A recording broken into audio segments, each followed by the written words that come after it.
If you've been told you have diabetes, one of the first things many people do is something that sounds healthy but can quietly make things worse.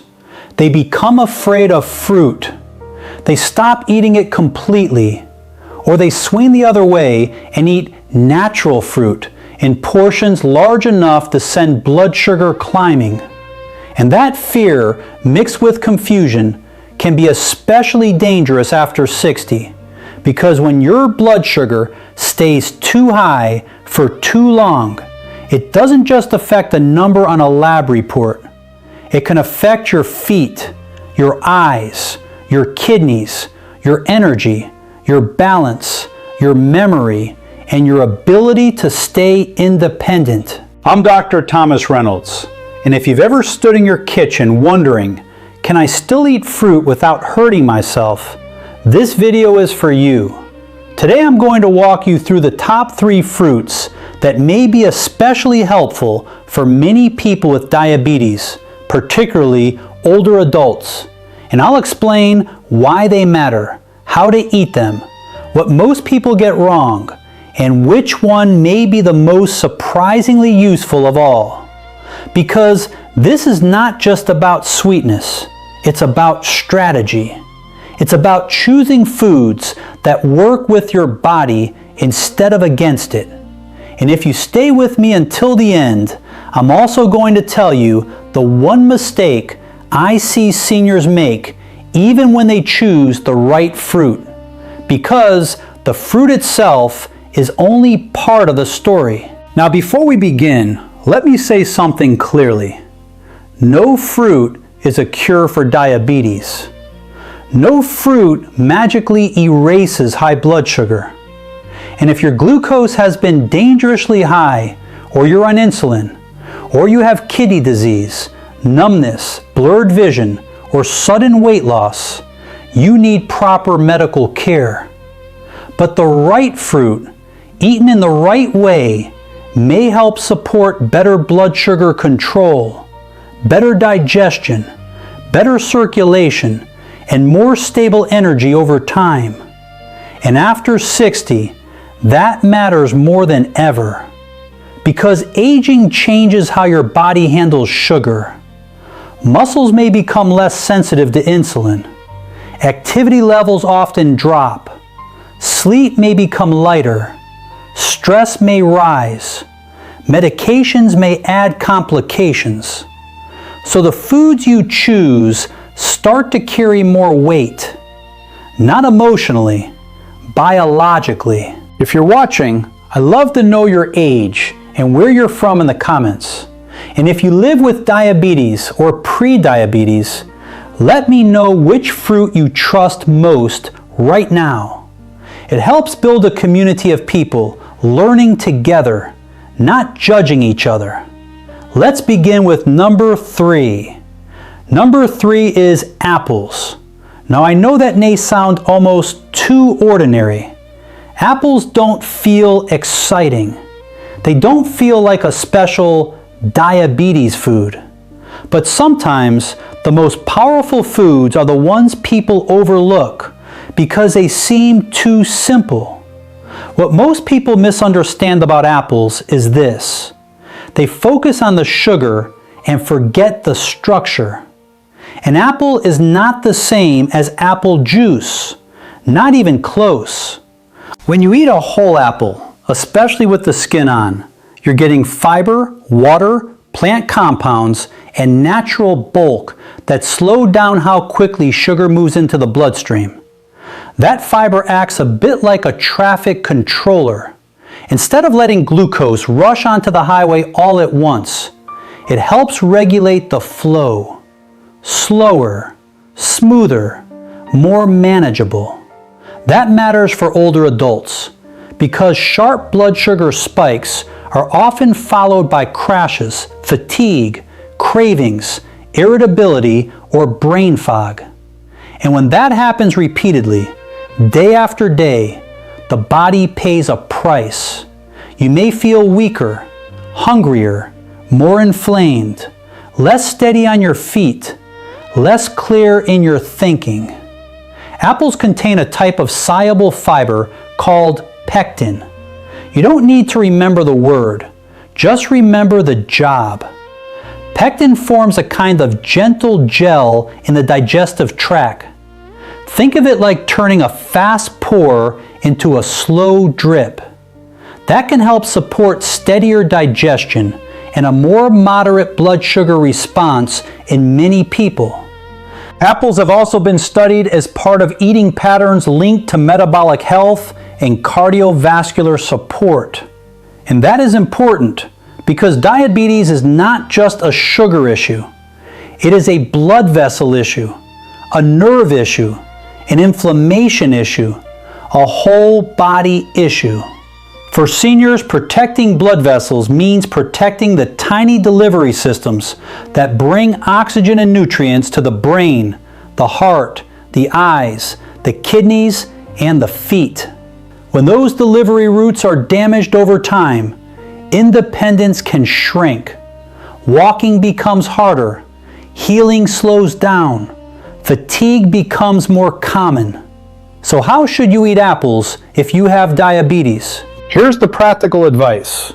Choose a small to medium whole apple. Eat the skin if your stomach tolerates it and wash it well. And if you really want to make it work better for blood sugar, pair it with protein or fat. Something like a spoonful of natural peanut butter, a few nuts, or a piece of cheese if that fits your overall diet. That combination slows the meal down even more. The common mistake is turning apples into something they are not. Apple juice? Too concentrated, too fast. Applesauce with added sugar? Often a problem. Dried apples in big handfuls? Easy to overdo because the water is gone and the sugar load becomes denser.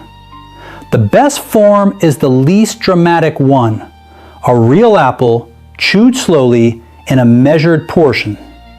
Now, apples are an excellent starting point, but the next fruit on this list does something many older adults desperately need help with.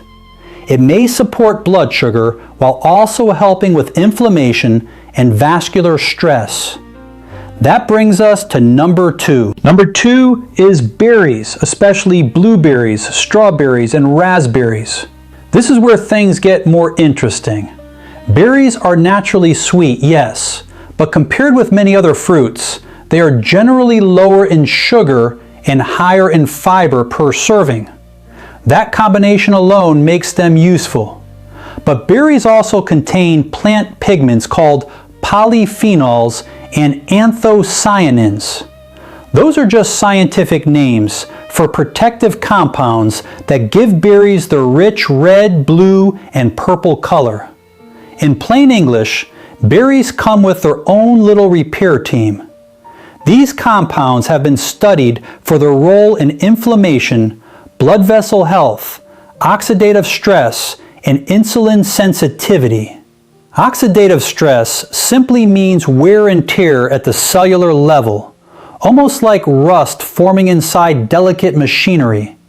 And in diabetes, that rusting process tends to happen faster. That matters because many older adults with diabetes are not only worried about sugar, they're worried about what sugar is doing quietly over time. The tingling in the feet, the swelling, the blurry mornings, the slow healing, the exhaustion after meals, the fear that the body is becoming less reliable. Berries may help support the body in a broader way than people realize. Blueberries, for example, have been studied for their possible role in cognitive health and vascular function. Strawberries have been linked to heart-supportive eating patterns. Raspberries offer a particularly helpful fiber profile for many people trying to moderate post-meal blood sugar. And let me tell you why fiber matters so much after 60. As we get older, digestion often becomes slower. Appetite cues change, and the body may become more insulin resistant. That means glucose has a harder time getting into cells efficiently. When you eat foods with good fiber content, It's like adding speed bumps to digestion. Not to stop it, just to keep it from becoming chaotic. That steadier pace may help you feel more in control after meals. Less sleepy, less desperate for more sugar, less likely to ride that roller coaster of spike and crash. Now here's the practical side. A good serving for many adults with diabetes is about 3/4 of a cup to 1 cup of fresh berries, depending on the rest of the meal and individual tolerance. Frozen berries can work beautifully too, as long as they're unsweetened. Add them to plain Greek yogurt, oatmeal with seeds, or eat them alongside a protein-based breakfast. That last part matters. Timing matters. Many people do better with fruit when it's part of a meal or paired snack, instead of eating alone in a large amount on an empty stomach. Not everyone, but many. And please be careful with berry smoothies sold as health drinks. This is one of the traps. The label says berry, but what's actually inside may be fruit juice concentrate, added sweeteners, syrups, or huge portions that overwhelm the very benefit you were hoping to get. Another mistake? Relying on berries but ignoring the rest of the plate. Fruit cannot compensate for a breakfast of sweet cereal, white toast, and flavored coffee. It has to fit into a pattern. If you're finding this helpful, this is a good time to like the video and subscribe. Not because you need more noise, but because older adults deserve clear, steady, medically grounded guidance without gimmicks, without fear, and without being talked down to. Now, berries are excellent. In many cases, they are the safest and easiest fruit choice for someone beginning to manage blood sugar more carefully. But the number one fruit on this list earns its place because it does something most people with diabetes don't even realize they need. It helps with satisfaction. And that matters more than most nutrition labels can tell you. Number one is pears. Yes, pears. And for many older adults with diabetes, pears may be one of the most underappreciated fruits in the kitchen. What most people misunderstand about pears is that they judge them by sweetness alone. A ripe pear tastes soft, gentle, almost dessert-like. So people assume it must be a poor choice. But when eaten whole, pears provide a substantial amount of fiber, including soluble fiber, along with water and a texture that can help create fullness. Fullness matters. Because one of the hidden struggles in diabetes, especially in seniors, is not just high blood sugar. It's the constant mental exhaustion around food. What can I eat? Will this spike me? Why am I hungry again? Why do I feel deprived all the time? When people feel deprived, they often rebound later. They snack impulsively. They eat too fast. They overdo refined carbohydrates at night. And then their numbers suffer. A pear eaten slowly can be surprisingly satisfying. It gives the mouth something to chew, the stomach something to work on, and the brain a sense that you actually ate real food. That's important. Satisfaction is not weakness. It is part of good glucose control. A pear's fiber may help slow absorption of its natural sugars. Think of the fruit as being packaged in its own protective wrapping. Nature didn't deliver the sugar alone. It delivered it with buffering material, fiber, water, plant nutrients, and structure. And structure is everything in diabetes nutrition. For many seniors, pears are also easier to digest than some harsher foods, especially when ripe. They can be a smart option for those who want something gentle, portable, and naturally sweet without immediately reaching for processed desserts. Now, practical use matters here too. The best choice is a small to medium whole pear.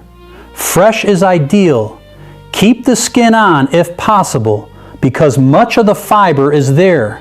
Eat this part of lunch, alongside nuts, after a protein-rich dinner if you want something sweet, or as part of an afternoon snack when cravings usually hit. One excellent strategy is to use fruit intentionally at the time of day when you are most vulnerable to making a worse choice. Maybe for you that's 3 p.m. Maybe it's after dinner. Maybe it's when you're tired, lonely, or bored, and the body starts asking for fast comfort. A whole pear can serve as a pressure release valve. It may help prevent the kind of sugary detour that causes much bigger trouble. But again, the mistakes matter. Pear juice is not the same thing. Canned pears and syrup are not the same thing. A giant fruit salad with grapes, syrup, and whipped topping is definitely not the same thing. The body reads those foods differently. And if you're checking your blood sugar at home, this is where you can become your own observer. Try a measured portion of pear in a balanced meal and see how your body responds over time. That kind of calm self-awareness can be more useful than generalized fear. Now, before I close, let me give you the one mistake I promised at the beginning, because this is where many well-meaning people go wrong. They ask, which fruit lowers blood sugar? When the better question is, which fruit helps me build a steadier blood sugar pattern? That shift in thinking changes everything. No fruit works in isolation.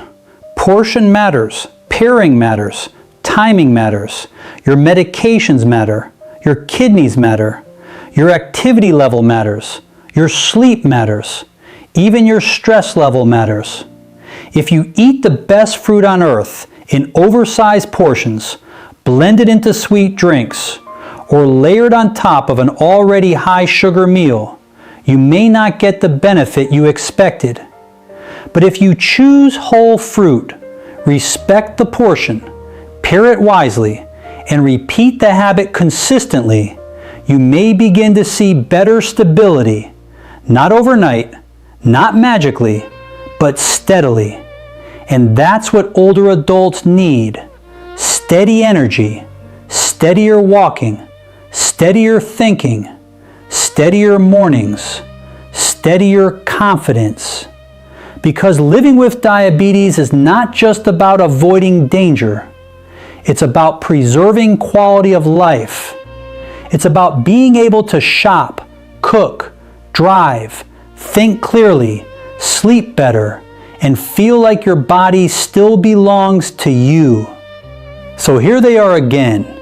Number 3, apples, for their fiber, structure, and practical everyday usefulness. Number 2, berries, for their lower sugar profile, fiber, and protective plant compounds. And number 1, pears, for their fiber, fullness, and surprisingly helpful role in satisfaction and consistency. If you're living with diabetes after 60, let me encourage you, do not let fear make all your food decisions for you. Respect the condition, yes. Monitor it, yes. Work with your doctor, absolutely. But remember that smart, measured choices still have power. Common problems are not always untouchable problems. You do not need a perfect diet to help your body. You need a sustainable one. One that protects your blood sugar without making life feel hopeless. One that supports your heart, your brain, your circulation, your energy, and your dignity. One that you can actually live with. Thank you for spending this time with me. If you like, tell me in the comments which of these 3 fruits you already eat, and whether you'd like me to do another video on the best vegetables or bedtime snacks for people with diabetes. And if you want more calm, practical guidance for healthy aging, subscribe and join us again. I'm Dr. Thomas Reynolds, and I'll see you in the next video.